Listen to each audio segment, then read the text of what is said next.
Good evening, I'm Shameka Neely. A report released Thursday shows Indiana University and IU Health bring in more than $500 million in tax revenue to the state and contribute $11.5 billion to the state's economy each year. The study points out that the university's research spurs economic growth, and by providing high-quality education, IU is also helping to create jobs. The report shows that for every dollar invested in the university, nearly $25 are added to the university's economy. IU President Michael McRobbie says over the past 2 decades, the amount of IU's budget coming from the state funds has been cut from 50% to 18% for the 2011-2012 academic year. According to one university spokesperson, IU spent $75,000 to commission the study. Unions have less than 1 month to negotiate contracts before the full impacts of right to work are felt. After the date, unions cannot include wording in the contracts that would require employees to pay union dues.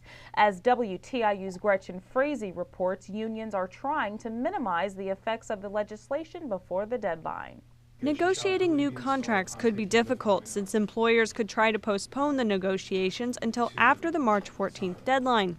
Former Indiana University CWA Union President Peter Kaczmarczyk says the onus will fall on the unions to communicate with their members and establish why unions are important. Continue to provide their members with facts and just do the best they can to continue to show their members that unions are a good thing and that we will continue to fight for you and like I said, and get them to the polls. Can't stress that enough. They've got to go and vote. He says if employees understand the value of the union, they are more likely to keep their membership. And the more members, the stronger the union. Indiana Chamber of Commerce President Kevin Brenninger says the change will positively affect the state's economy, but will not negatively affect unions.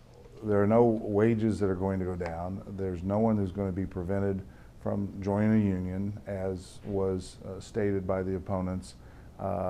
And nobody's benefits are going to be changed. Brenninger says several companies have already contacted him about moving their operations to the state since Right to Work's passage. For WTIU News, I'm Gretchen Frazee.